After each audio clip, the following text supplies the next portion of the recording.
Hello and welcome everyone to the second episode of the Timesink Anime Podcast. Hello. I'm JT and this is Rex. That's me.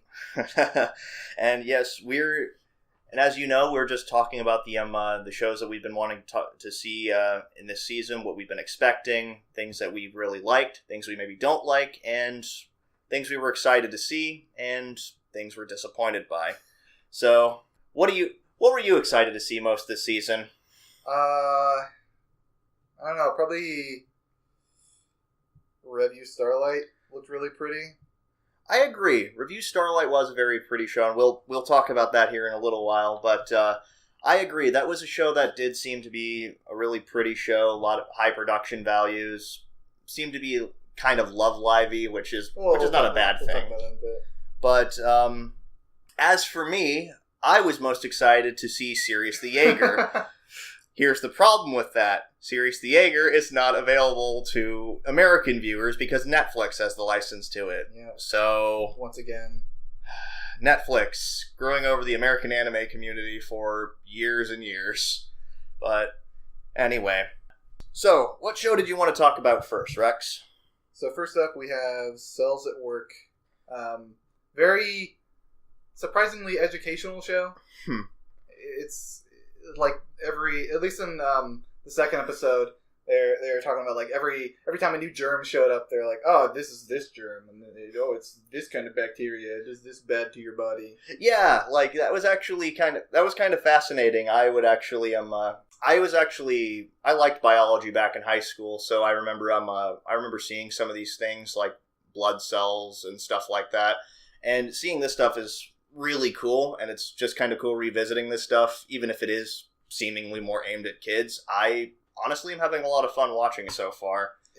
It's funny how you say it's aimed at kids, because they have like the white blood cells jumping out of nowhere and stabbing the germs in the side, and just like blood fountains shoot like. It's fine. They'll be totally fine. It's not like that doesn't scar children. Yeah, no.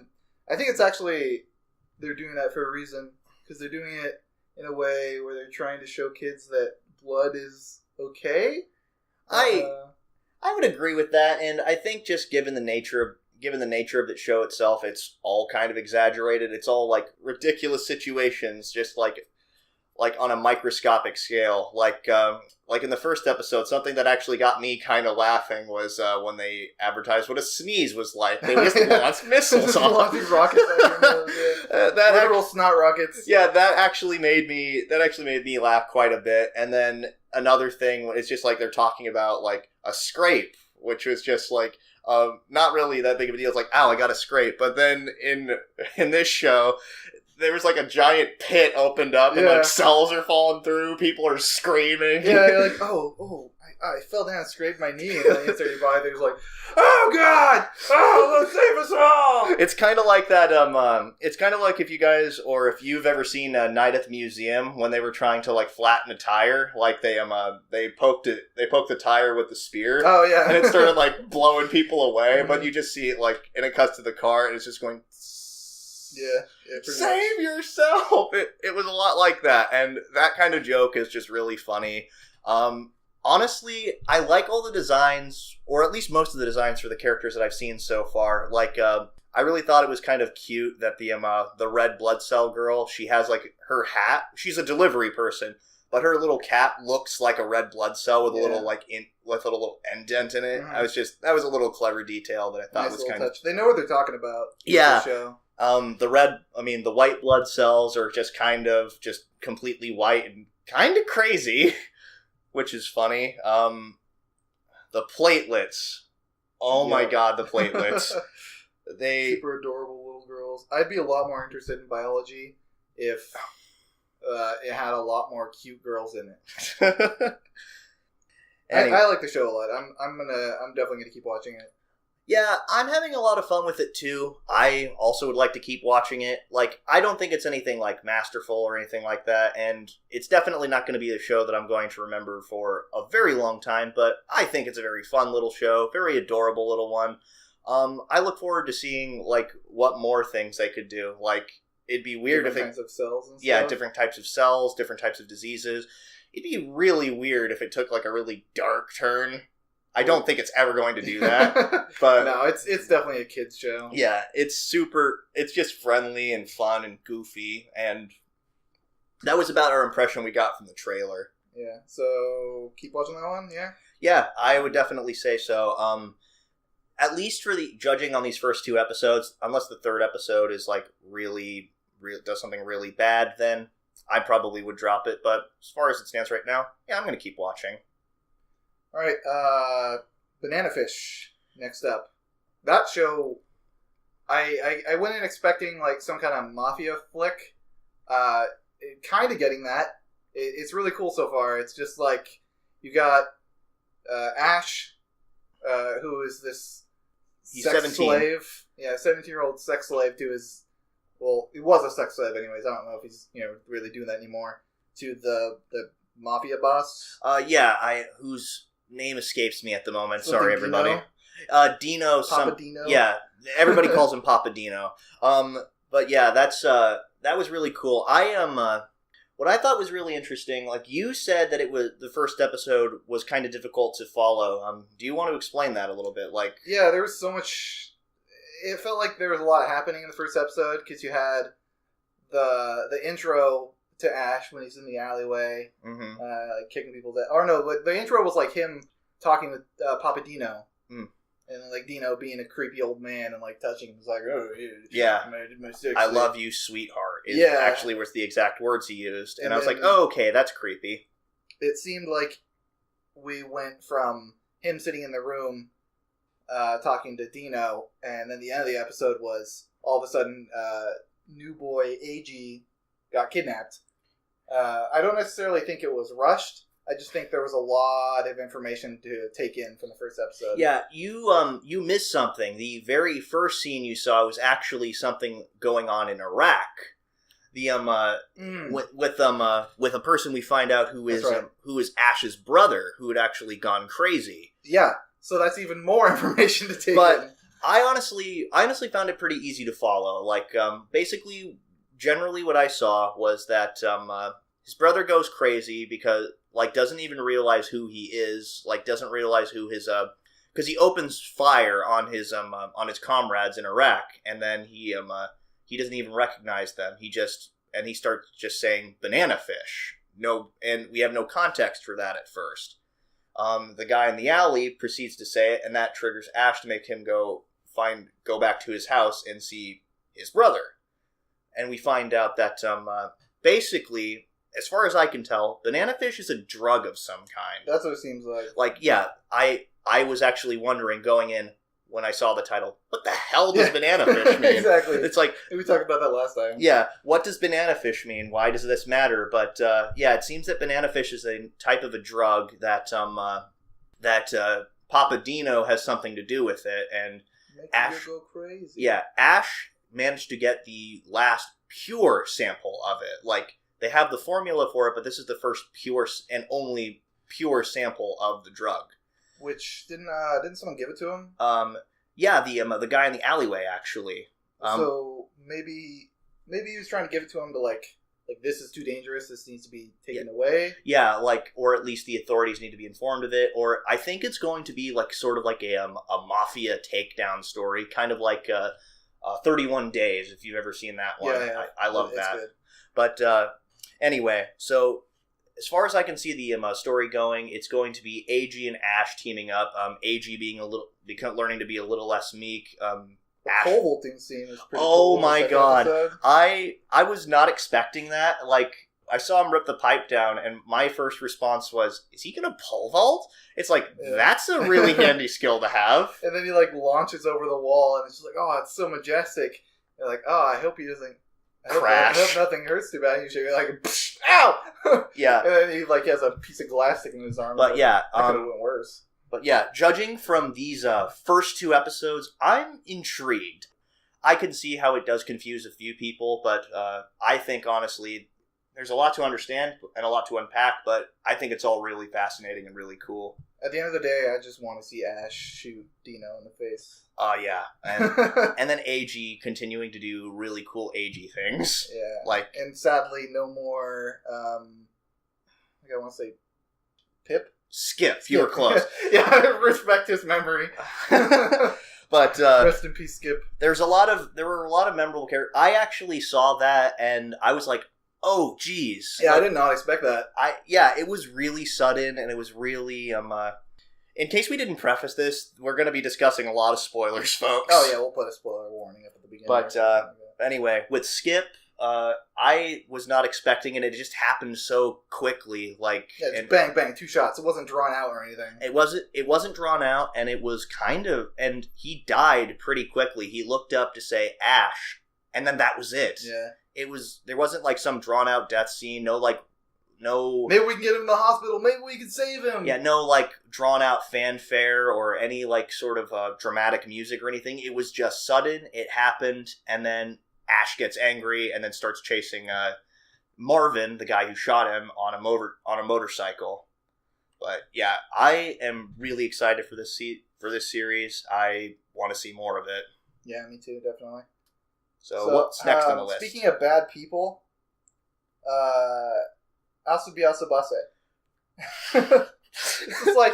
It's this show about 3 shitty high school girls doing bad things to each other, but in the end of the day, they're still friends. Yeah, like our initial impression of it, like we looked at it and read, it's like, oh, that actually sounds kind of like a sweet premise, kind of cute. Let's see what happens. We were not expecting basically It's Always Sunny in Philadelphia, but the anime version with high school girls. It's Always Sunny in high school Japan. Yeah, yes, pretty much. And like, I didn't know what to really think about it, just because like this show is just so batshit insane. Yeah, you get like the first episode, the first scene where I can't remember the American girl, Olivia, and crap, I can't remember. Olivia and the ditzy girl. Yeah, and they're playing Look This Way, and Olivia doesn't understand how to play the game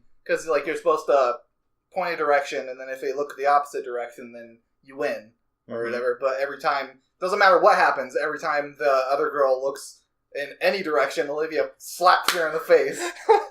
It's like, that's not even how you play. It's a flick to the forehead, not a slap to the face. And what's even funnier about that is it's revealed in the same episode she does understand the rules. She's just doing it just to screw with her. It's like her entire goal. Like, this friendship, relationship of theirs, whatever you want to call it, it's all just because these are the most spiteful people I think I've ever seen. Like, one of the first things, it's just like, do the, I don't know what the name of the game is, but it's where you would basically put your hand on a table, put a pencil in it. And yeah, they were playing that game, and then it's just like, oh, I accidentally grazed my finger. I'm sure it's fine. Yeah. It's not, after this, you'll be able to breathe through your hand. And then it's just like, well, it's like, this time let's use a compass. Oh god, that sounds fucking terrifying. And then it's just like, wow, she's fast too. Wait a second, she's not even near her hands. But, it's a really good gag show. Yeah, oh my god. I don't think we can talk about this show without mentioning the facial expressions in the anime. Oh god, they're so some creepy. Some of them are just downright terrifying. Yeah, like Olivia just looks like a creepy doll. Yeah, a lot of the time with her like round blue eyes. Yeah, she looks like that stereotypical doll that you see in a lot of horror anime. But which is even funnier because a lot of the gags they show later, like you'll see like them kind of like turn to black and white and all compressed, basically look like The Grudge pretty much. You see, there's no shortage of that. Well, there was like actually like almost literally a Grudge chick in the second episode with the student body president, and she was like, "Oh, I wasn't gonna win," and then the Grudge chick walks up on stage and is like, intimidates "You better vote for her, or else be careful. You better watch out where you sleep, and be careful what you eat tonight." Yeah, and she just has this creepy ass Grudge expression. Oh my god! But anyway, the show is ridiculous, but it's a lot of fun. I'm really looking forward to seeing how this plays out, and if they actually become slightly less shitty people. I don't think that's gonna happen. I think it's just gonna be shitty people throughout the whole series. Yeah, I mean, but that's why we're watching it. So. Yeah, we just want to see shitty people be shitty people. So, but another gag comedy around high school, one that I personally enjoy a little bit more than Asobi Asabase, is Chiho's School Road. Yes, it's the funniest show I've seen this season. So yeah, far. which we haven't seen that many this season, to be fair. Yeah, I didn't. I expected less of it.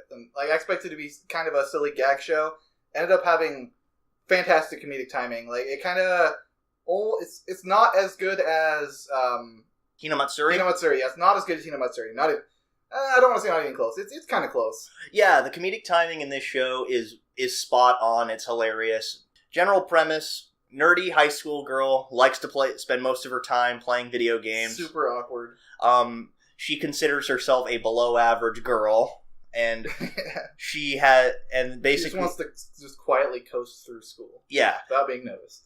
But in the very first thing, she basically reenacts Assassin's Creed. Yeah, no, she literally reenacts Assassin's Creed, except for the killing part. Yeah. She's like, oh yes, I must stealthily make my way to school. It is my creed. Yeah, and then she climbs up a pole, and that doesn't work the way she expected, so she just starts walking across rooftops. I mean, it's like pretty cool. Yeah. Honestly, like if I was doing that as a kid, I'd be like, oh, I feel like such a badass right now. Yeah. Like, honestly, I agree. I would love to have done that when I was a kid. But, like, realistically...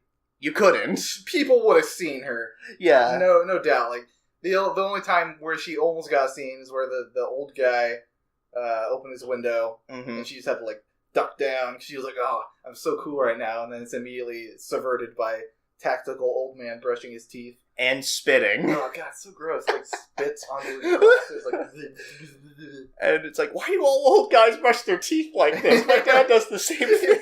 He's gagging while he's brushing his teeth. What is this happening? My favorite scene was the Yakuza. The motorcycle probably gang. a Yakuza guy. Yeah, he's definitely a member of a motorcycle gang. Yeah. Oh, yeah, probably not Yakuza. Probably a motorcycle gang. But, yeah. And then he picks her up because he's pissed off at her, and she accidentally elbows him in the chin, knocking him out.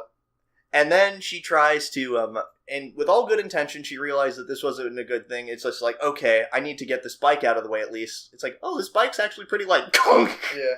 And then... just the subsequent speech of her fantastic bluff check of like, yeah, I could have killed you, but I held back. And then she like goes on a whole spiel about how he has no chance of defeating her, and she murders everyone at every chance she gets because her life is pain.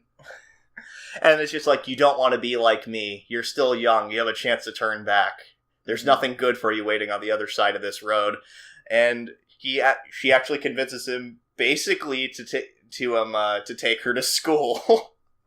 Oh yeah, and then he's like, you go to school here, don't you? And she's like, oh yes, I am a transfer student, or something like that.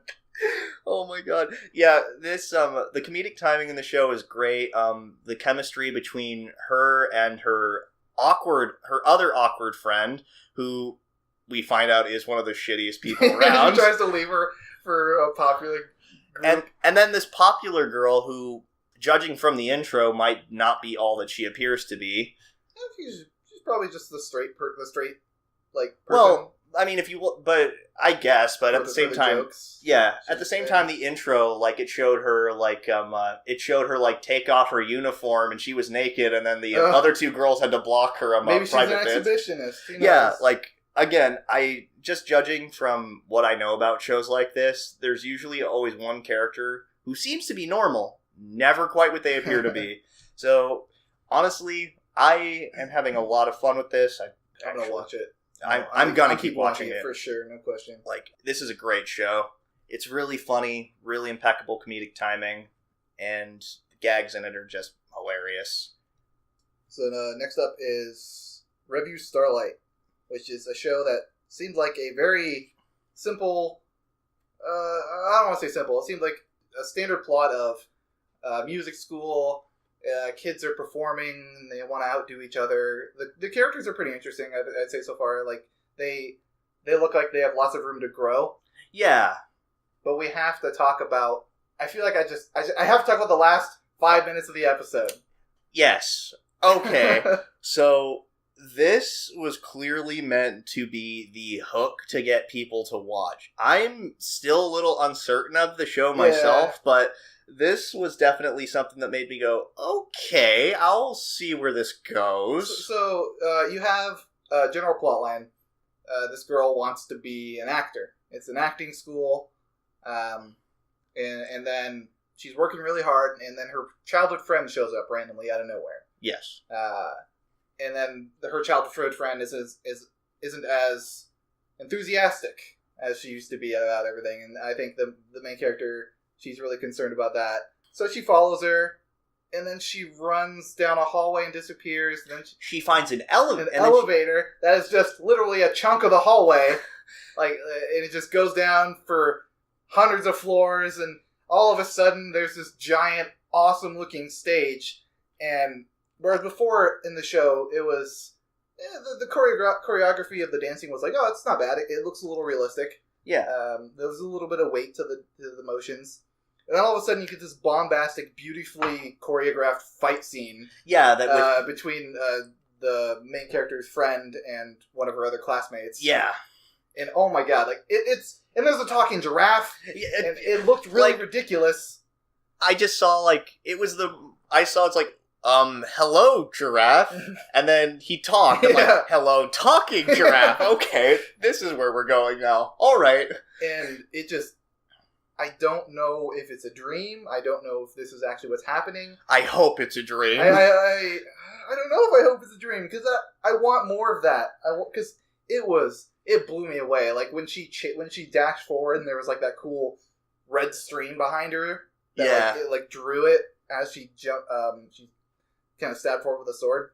Oh man! And just all the verticality of the fights where they're swinging around on the ribbons, and the girl with the bow is just shooting as she moves around, and she's slowly the other girl's blocking the shots with the dagger. Yeah, I'd say that I'm a little bit skeptical of this one, but just because of that ending, I do want to give this a couple more shots. But at the same time, I don't know if, for you guys out there, if it's entirely worth the High Dive subscription at the moment. That's the only place you can legally stream it at the moment. Yeah. So take that with a grain of salt. If you have a High Dive, I'd recommend checking it out. But if not, then I'd say wait a few weeks and see what the community and what we have to say about it. I'm not sure if it's going to be a music show or a shoujo magical girl battle show now. Because of the last 5 minutes. But yeah, I'm definitely going to keep watching for a few more episodes at least. All right, next up we have Homes of Kyoto. All right. I didn't know really what to expect from this show, to be honest. Yeah, I thought it was going to be like a mystery-solving show, but it looks like Pawn Stars. Yeah. I mean, that was the first thing I thought about it, too. It's like, this reminds me a lot of Pawn Stars. Welcome to my shop. You're bringing in this nice teacup? Oh, let me take a look at that for you. I can get. Oh, that's a fake. I'm sorry, you can't bring that here. Now, the only difference being is this show is actually kind of interesting. Oh yeah, Holmes-san. Yeah. He looks like a pretty boy at first glance, just another pretty boy. But he actually has a lot of character depth.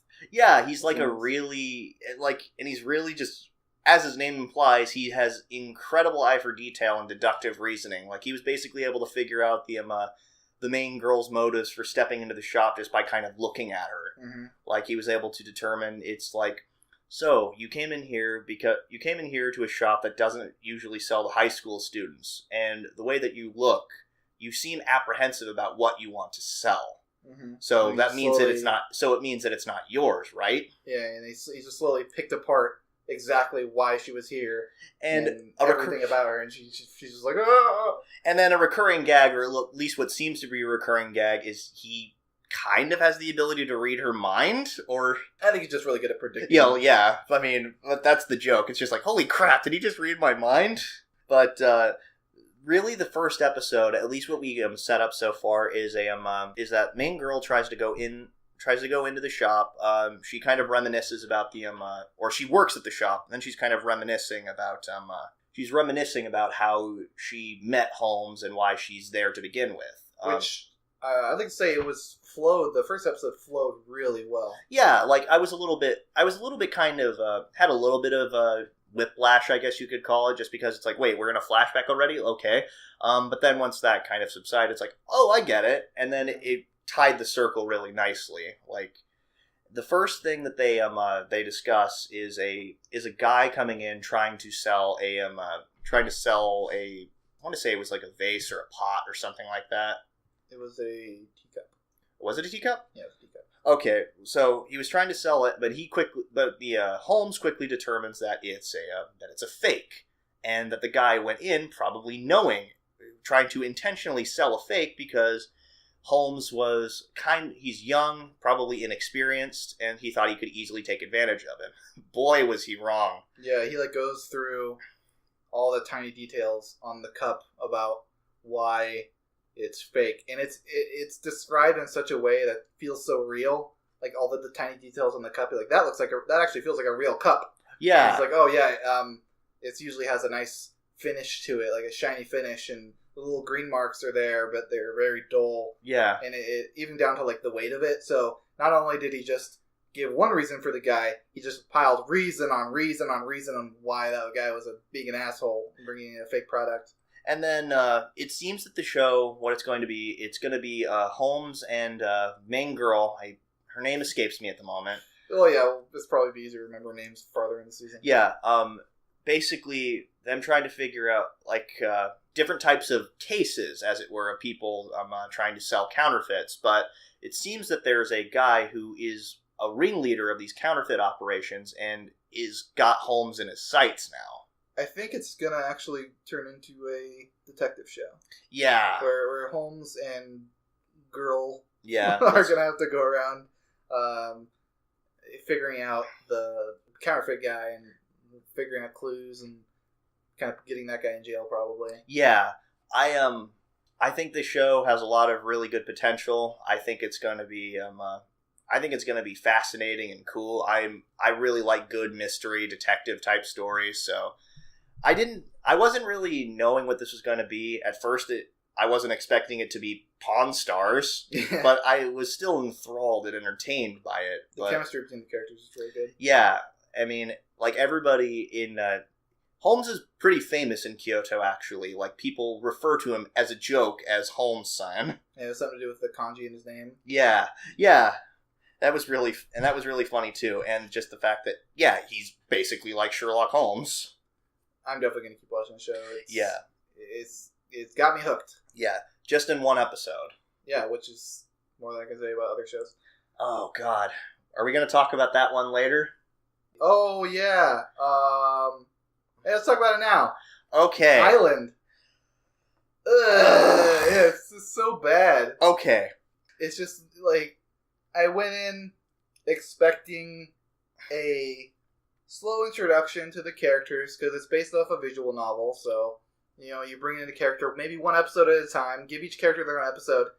They didn't do that. They just put every single thing, every character mashed into one episode. It felt like I was watching an entire episode on fast forward. Oh God, it was so bad. I mean, and alright, I went in, just judging from the description, judging from the PV, I went in, thinking it was going to be something Clannad or Canon-esque. Yeah. That's what I really, and I really like both of those shows. Yeah, they were written well. Yeah, and then Clannad, to be fair, had, kind of quick introductions to all the different girls, but they didn't really but there was obviously one person they spent focusing on in the first episode. That was, Tomoya and Nagisa, or the two main leads, if you will. But they still gave the other characters their limelight. And yeah, they showed them. Yeah. But they didn't be like, here's the character, here's the backstory.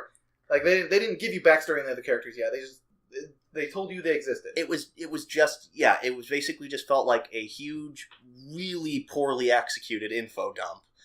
And then the other thing that I thought was really funny is the I guess lead girl of the show, if you can really call her that. She started singing a song on the beach, and then the thing that you pointed out was man, that beach has really good acoustics. Yeah, it has really good acoustics, and there's a jazz band that starts playing when she starts singing. So I just want the camera to pan over, and they're like, "No, don't look this way. Look the other way." Yeah, but oh yeah, and it To be fair, the show did one thing. It subverted one of the dumbest tropes I think I've seen in an anime. Oh, yeah, when, he didn't fall on her boobs. She fell with her face on his crutch. Yeah, and he was naked, by the way. It's finally, true equality in anime. But no, this show was just plain fucking stupid. Oh yeah, it sucks. Don't bother watching it unless you like bad visual novels. I don't know. I don't know if the visual novel's bad, but the representation of it is awful. Yeah, there's a right way typically to do visual novel stories, and then a wrong way. This is definitely one of the wrong ways. So after seeing one episode, I'm usually pretty lenient, but I'm not even willing to give this a second episode. Nope, me neither. I'm done. Yeah. So next up is actually a show to cleanse the palate a little bit. Novato. Yes, it's so good. Like I from the PD, I thought it was going to be a cool sports anime, and what we're getting is a cool sports anime and also a really good character drama. Yeah. It's so far the characters are really interesting. I personally think my favorite so far is Aragaki, the main girl, short hair, really kind of tall. Yeah, me too. She's probably my favorite. She kind of reminds me of Bakugo.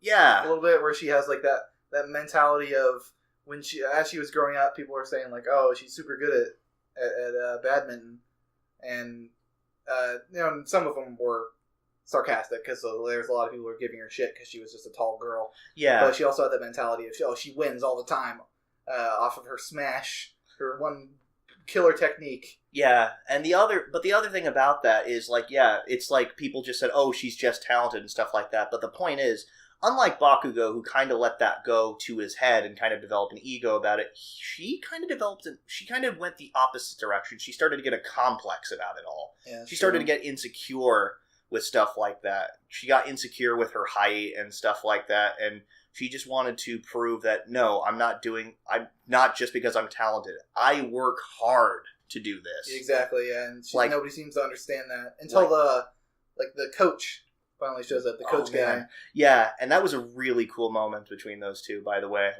I saw Aragaki, and I already kind of liked her as a character anyway, but at the same time, I was like, yeah, she's kind of a bitch. Mm-hmm. I think it's really interesting seeing Aragaki and what's the other girl's name? Badminton friend that's traumatized by badminton. Oh yeah, because the girl that was traumatized absolutely destroyed Aragaki in a match in middle school, I think. Oh yeah, it was a middle school match. And ever since then, before then, Aragaki was on. I think she was on a huge winning streak, and she wasn't losing to anyone. Yeah, and she absolutely just got destroyed. Yeah, and they bring this, and it's an interesting dynamic between the two of them, because Aragaki has some kind of natural talent of her own, like the fact that she's really tall, pretty strong, and stuff like that. But this other girl just has natural talent, it seems. She just seems to be, almost like a machine perfectly designed for badminton. A badminton savant. Yeah, she, the coach had pointed out a couple times that she's left-handed. The way that her wrist moves and stuff like that. I have no idea why being left-handed makes you any better at badminton. I think because normally it's kind of like in boxing, fighting a southpaw, somebody who fights primarily with their left hand is kind of awkward. Because if you're fighting somebody who fights with your dominant hand, if you're right-handed and you're fighting somebody who's also right-handed, you have a little bit more of a sense to how they operate and stuff. But fighting somebody who's southpaw, it's sort of a little different for you. I guess that makes sense. I don't know, you watched Hajime no Ippo. Did they ever go into that kind of stuff before? Yeah, they do. Yeah, so it's kind of like that, I guess, if I had to put anything on it. But you're right, it is kind of an interesting thing to point out. But at the same time, it's definitely that kind of clash between a natural talent versus somebody who worked their entire life to be good at something. And that's just a really cool dynamic to see.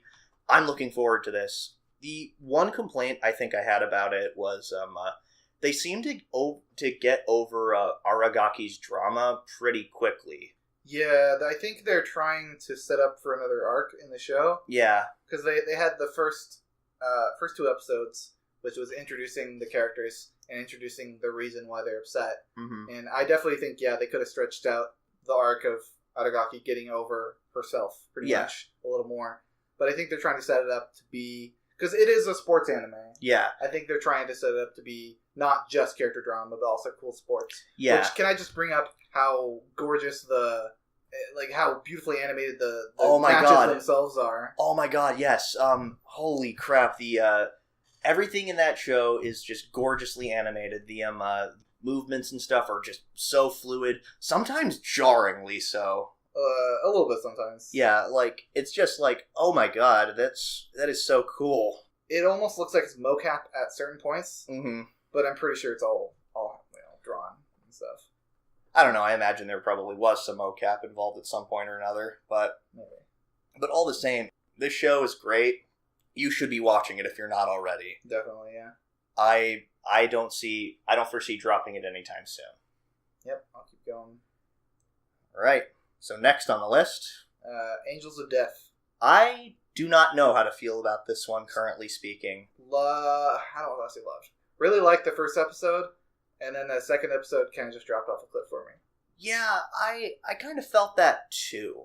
Like the first episode was really cool because it was setting up this kind of creepy world they live in. Because in case you didn't know, it's based off of like a pixel horror game, RPG Maker. Yes, RPG Maker game, and the first episode kind of really captured that feel. Yeah, they had just simple minimalistic music. I thought it was a lot like Resident Evil 1 music. Yeah, where it makes the atmosphere really creepy. You mentioned that actually in the while we were watching it. Yeah. It's like, what's with this Resident Evil ass music? And Rachel, the main girl, when she's just walking around not interacting with anybody, she's just looking at objects and trying to figure out how to get out. I think that's really where the show shines. The other part the show kind of shined was their introduction of Isaac. Oh my god, yeah, right? Like, he is, like, the voice actor playing him is having so much fun with his job. He nailed it in the first episode. He is so, like, he's legitimately creepy at times. Yeah. Like, honestly, like, you could say, like, even his, like, sort of overly edgy sort of appearance, like, why does he look like he has bandages all over his face? Is that ever going to be explained? Maybe he got full body burns. Like, all we really know about him so far is that he likes to kill people. Yeah, he's a serial killer. Like, he only likes to kill people who make fun expressions for him. Like, people who do not want to die, want to beg for life. Like, at first, Rachel is kind of one of those people. He goes after her with, like, violent fervor. But because she's a terrified little girl. But then, midway through towards the end of the first episode, something snaps in her, and she just kind of, for some reason, feels compelled to die. Well, I think the reason why she was really scared is because she didn't remember anything. Mm. And then when she actually because it showed like a flashback of her mom doing, I'm assuming, really shitty stuff to her. Mm-hmm. Then she was like, oh, I shouldn't be alive. Yeah. And then she just became super emotionless and asks Isaac to kill her, which at that point Isaac is like, well, this is no fun. And the journey is basically, as far as I can tell, it's basically like ascending through the different levels of this building they're in. Facility. Yeah, and as far as I tell, there's a guardian of each floor. Each of them has they have a certain set of rules they have to follow.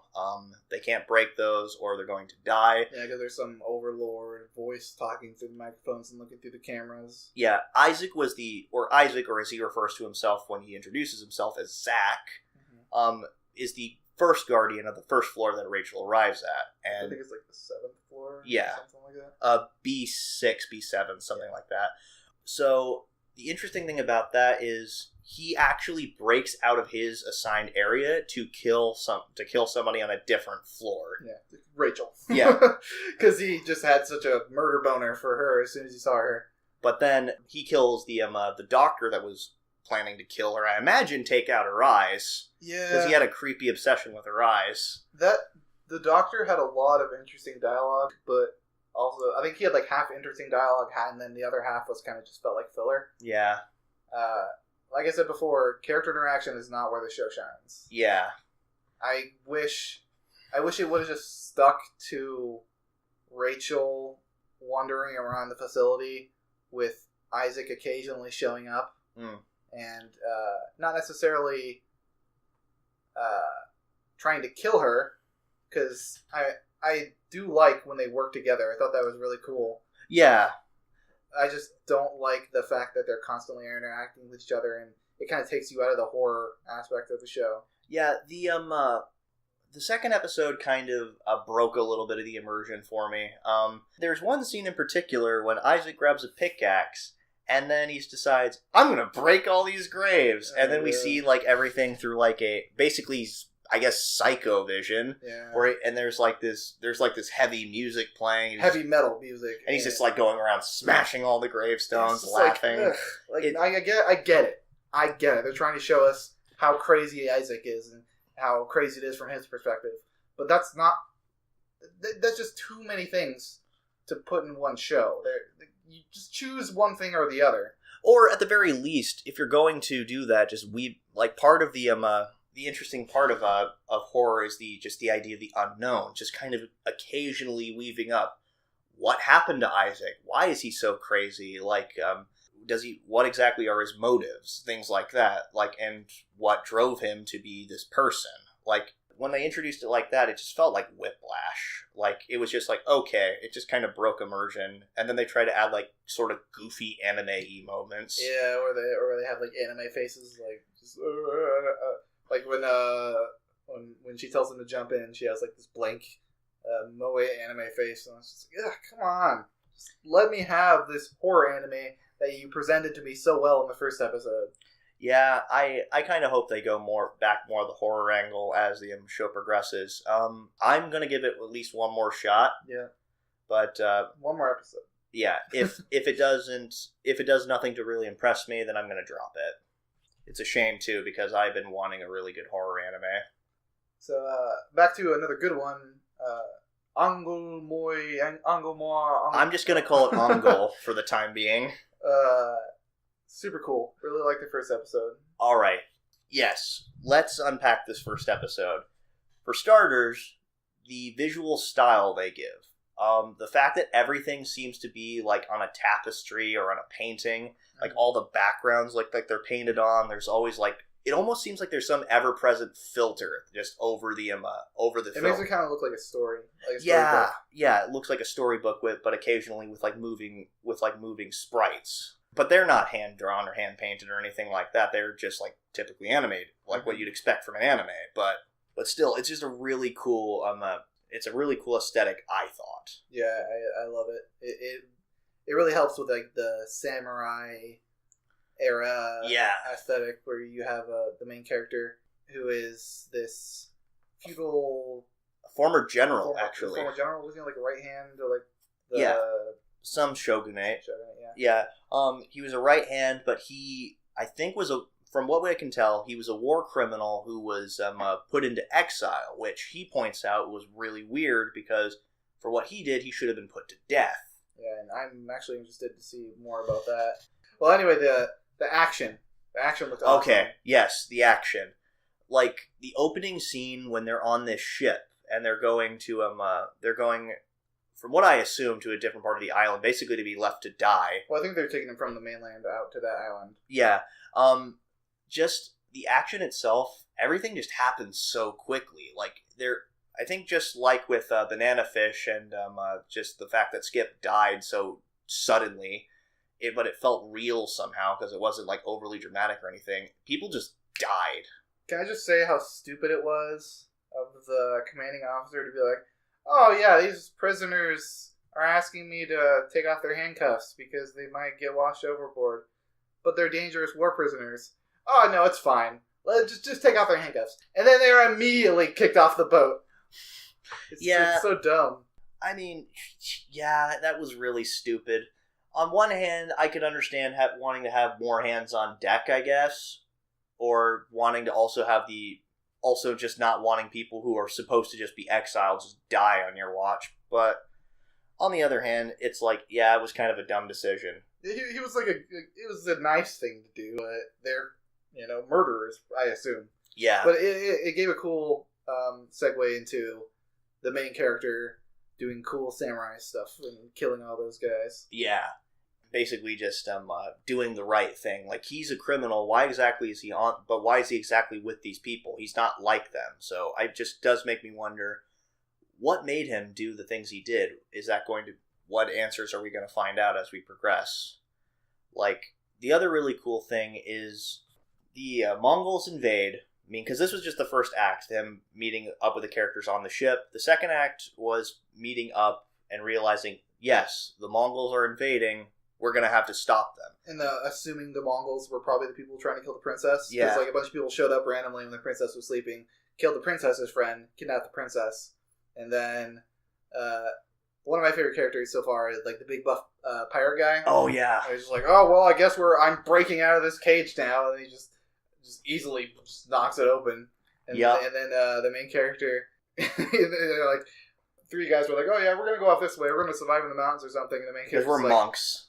Well, I guess I'm going to light the place on fire because that sounds fun. Yeah. I'm going to kill some time by burning this place to the ground. And Which then, it turned out that he was helping them. Just yeah. Like, I think to make things brighter. To find the princess. Exactly. The weird thing, though, is that one of the Mongol invaders had blonde hair and blue eyes. Oh, yeah. Obvious foreigner. Yeah. But the other weird thing is how at one point they were fighting on the beach, which is really cool because it turns out, oh man, they have the same fighting style and stuff like that. So they were just repelling each other's moves. And then he does like this impossible backflip off the beach, like 100 feet into the ocean onto the boat. Yeah, onto the boat, and I'm like, all right, samurai magic. Like, here's the thing. In any other anime, I would have been able to accept that. In this one, that kind of took me out of it a little bit because it was kind of trying to set up somewhat realistic, physics. Yeah, like everything was kind of exaggerated. Things were kind of like obviously exaggerated or over dramatized, but at the same time, there was some kind of real weight to everything. Like as I said in the opening conflict, like the sword slashes were like very quick, very very fluid. It was a little fantasy because even in the beginning, he was cutting people in half. Or cutting people's arms off. But it was very quick. Like it wasn't drawn out or anything. And they also didn't use like the stereotypical like sword slashes. I don't know how to describe it. It's like it's like whoosh kind of noise. They just used like a cutting through paper noise, which is almost in every like fantasy sword thing. It makes that like bloody noise you're cutting through something. But yeah, it was minimalistic, but that really served to its benefit. It kind of gave like a sense of realism to the conflicts, which when he does an impossible backflip into a boat that's like off the shore, I'm like, okay, what?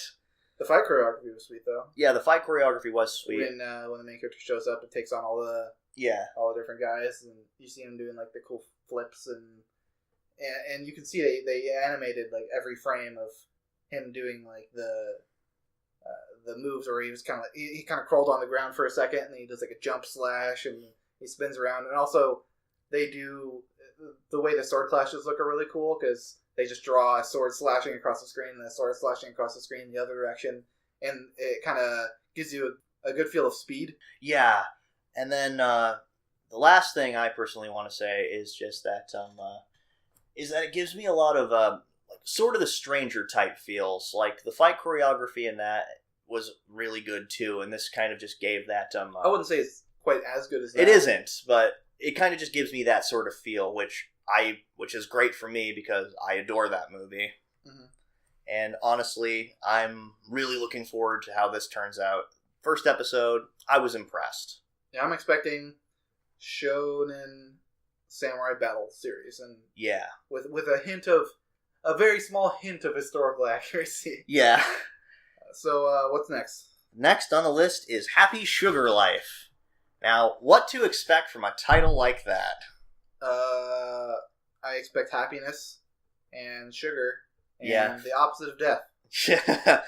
Very clever. Anyway, reading the description, it's like, okay, this could be interesting. The general description I thought about it, it's like, oh, it's Yandere Mom, pretty much. Yeah, which turns out to be kind of true. Kinda. So, like, this crazy thought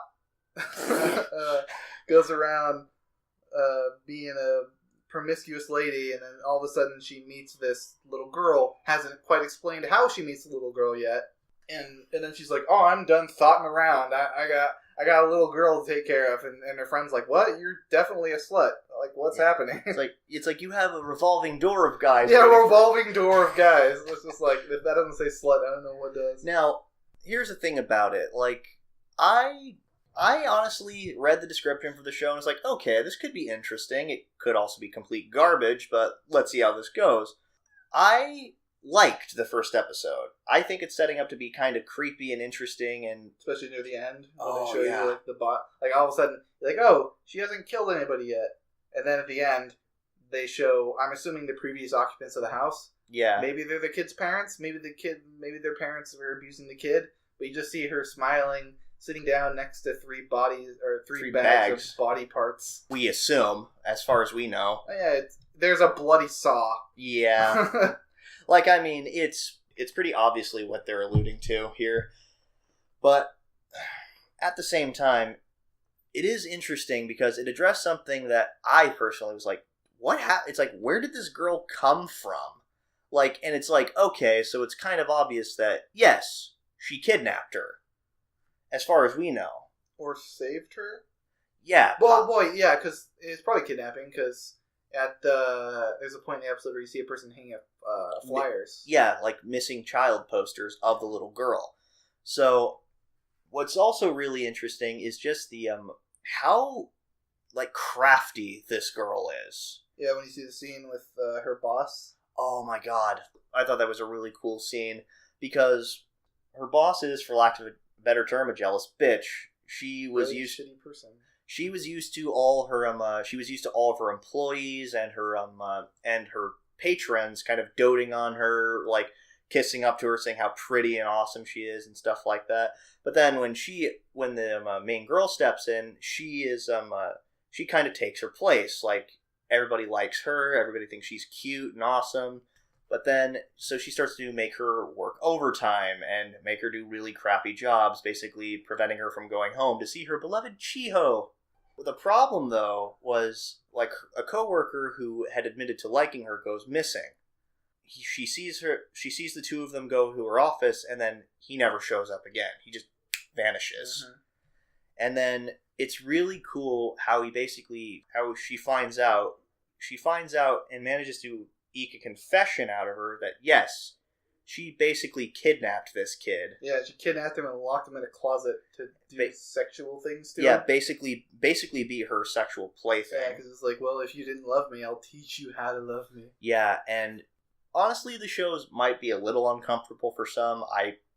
I certainly, it goes on some touchy subject matter, I guess, just from this first episode, but at the same time, it's a horror show. I was kind of expecting stuff like this from the get-go. I hope it gets darker. Yeah, me too. I want to find out where the little girl came from. Like what exactly, how the two of them met, stuff like this. Like, if the girl was kidnapped, why is she so happy about it? Yeah, she's so infatuated with the main character. Yeah, it's kind of disturbing, actually. But I think that's kind of the point. So, me personally, I'll at least give it a couple more episodes. It has my attention. Yeah, I'll give it more episodes too. I think it's going to be good, but it could also turn out to be total garbage. Yeah. So that's the end of all the new shows that started this season. Got a couple shows that have been carrying over that have already started. Hero Academia. It's just good. It's as good as it's always been. What else is there to say? It's Hero Academia. The show. We had that amazing. Was it One for All? Right? Yeah. One for All. The amazing One for All fight. Yeah. Where All Might essentially got retired, and then that was an amazing fight, and everyone's probably already seen it by now. And then the dorm rooms, just a little bit of character personality. That was really cool. Yeah. I love how much spotlight they give to all the characters in the show besides Midoriya and Bakugo. And also Mineta, but I wouldn't want to go into Mineta's room anyway. Everything in there is probably all sticky. And you can tell he really wanted people to go in his room, especially the girls, because it's Mineta, and Mineta's trash. Probably like hidden cameras or something. Ugh. But yeah, it's really cool seeing everybody's different unique personalities, like Tokiyami's room. Where it's just like, it's not a phase, Mom! I actually really like Linkin Park. They're my favorite band. Oh my god, that But it also makes sense given his power. I personally really like it. And he doesn't really seem to, I thought that was kind of interesting because he doesn't act like all super edgy and depressed and stuff, at least from what I've seen. He seems relatively calm and composed, more often than not. Like, his power is a little bit scary and stuff like that, and he knows that, and he's just trying his best to keep it in control. But the recent episode, we got to see more about people training their quirks. Yes. To create super moves. Yeah, super moves. And that's so superhero. Yeah. It's so superhero. It's so anime, and I love it because you got. We were just talking about Tokiyami. Tokiyami made like his shadow armor where he had dark shadow like shrink down to coat actually cover his body. Yeah, and as he explained it, it was to make up for his weaknesses in close range combat. And Mineta has his amazing grape rush, which we saw a little bit of, I think, in season 2 during like the final exams or whatever. Yeah, when he's Miss Midnight. Yes, yeah, that was a pretty cool scene. Like, yeah, Mineta kind of lame, but he managed to actually prove that he could actually be somewhat useful. Like, well, he also did that in the USJ arc. Yeah, when Midoriya made the big old whirlpool in the water with his finger, and then it was just like, taste my balls, taste my sticky balls. And then, but the coolest thing from the most recent episode, I think, was Deku basically learning how to try and break away from All Might, realizing that he can't follow in All Might's shadow forever. And it would just happen through just one of the most random, cutaway statements ever. It's like, if your legs are overheating, why not try to run with your arms? Yeah. And Midoriya's just like, wait a second. Just wait a second. That's it. That's what he always does that. And see, that is one of the things that makes me really adore Hero Aka as far as shonen shows go. We have a shonen protagonist who's smart. Yeah. He's smart, and he's also got the brute strength. Yeah. So he's kind of like Hulk, if Hulk had a brain. Yeah, if Hulk had Bruce Banner's power, brain power constantly. But he's also an awkward teenager. Yeah. As evidenced when Hatsumi Mei, I think her name is, the inventor lady, just tackles him and just smacks her boobies on on his chest. And he's just like, and then Uraraka's obviously jealous. Which I think a show can have fan service, but I think a show has to earn its fan service. Yeah. Like, the show is a plenty good standalone show. It just has bits of that, usually for comedic reasons. Yeah, and I don't think they linger on it for too long. So, my stance on fan service has always been this: as long as it doesn't distract too much from the show, or it doesn't have some value add to the show in some way, shape, or form. And by that I mean like shows like Kill la Kill, where that was part of the actual plot of the story. Then I think that fan service, if it gets too gratuitous, then it just really is just like meh. But this show, I'm having a lot of fun with it.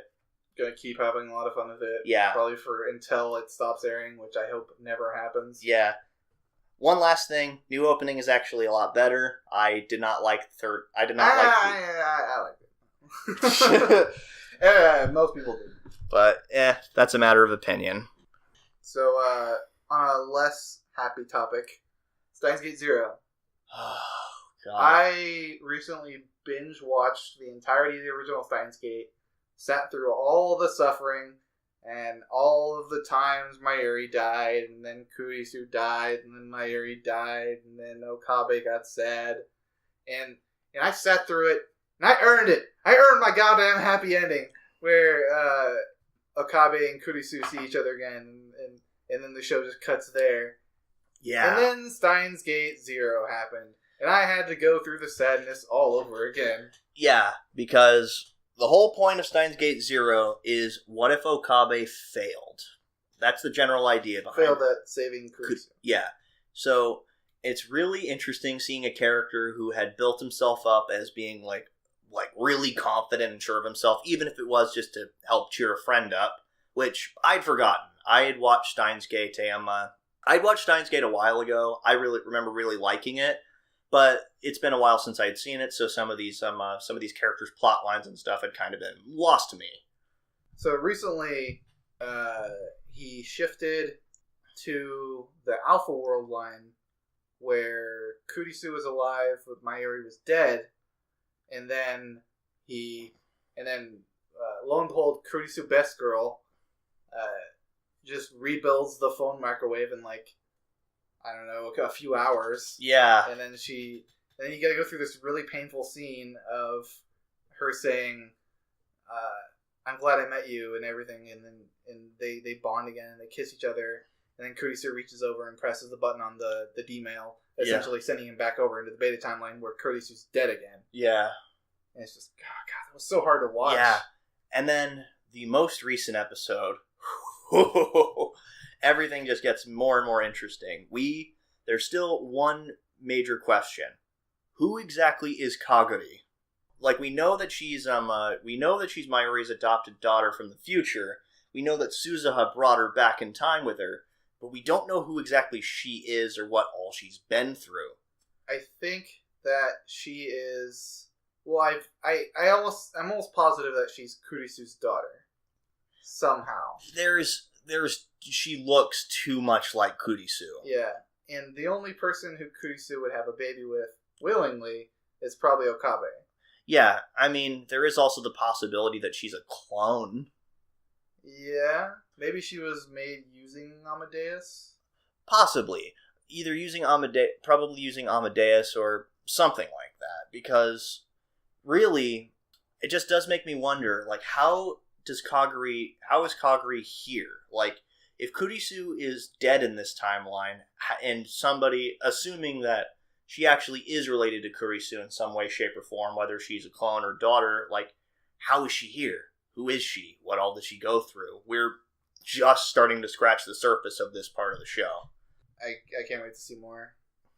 Yeah, I'm really looking forward to it too, because the last image of episode 13 was something just like, oh geez. What was it again? Kaguri goes missing, and then Moeka and Okabe go and see like this abandoned warehouse where she was hidden, and she just wrote. Oh yeah, where she was kept locked up for like 10 years. I'm assuming. Yes. Oh my god. And then you see the science. It's the scientist lady. Like, yeah. I have a feeling that it's just the scientist lady. Okay, like. Yeah, that's what I'm thinking too. It's probably the older scientist lady, I should say. Yeah, it's probably her. Maybe the professor has something to do with it also. And I do think that it's possible that they're just setting up Suzuha's mom to be a red herring. Yeah. But I don't know. I'm not entirely convinced of that as of yet. Yeah, because the show doesn't really do red herrings. Yeah.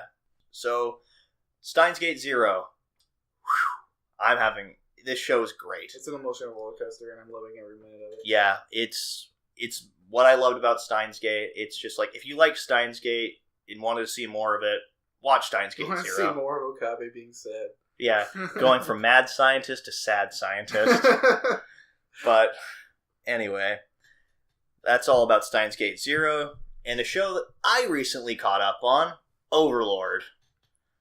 Isekai done right. Yeah. Another show, like an isekai actually done right. Who'da thunk, huh? Yeah, right.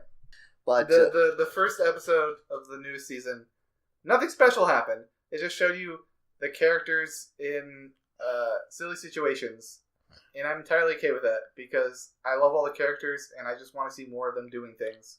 Also, we found out that the slime bath is the best way to have a bath if you're a Lich King. You're a skeleton.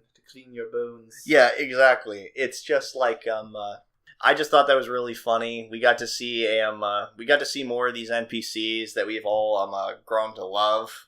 Like Seba. See more of the combat maids. Yeah, it looks like we are going to see more of them this season. From what I remember seeing, yes, this was just kind of reintroducing you to the characters, the setting, and stuff like that. Nothing major really did happen in the last episode, though. We learned a very important piece of plot. Remind me what that was again? The fact that Albedo is a virgin. A virgin succubus. Because she tries to ride her sweet bicorn. That's not a unicorn, it's a bicorn. Yeah. And then it's like, no, you can't ride me. Because unicorns can only be ridden by pure maidens, while bicorns can only be ridden by impure ones. And then, yeah, I actually forgot about that one. That was just like, okay. And then her justification is like, well, I never left the castle. Yeah, and then she goes back and pretty much almost rapes Ainz. yeah. Yeah, that was just like, oh, okay, that's not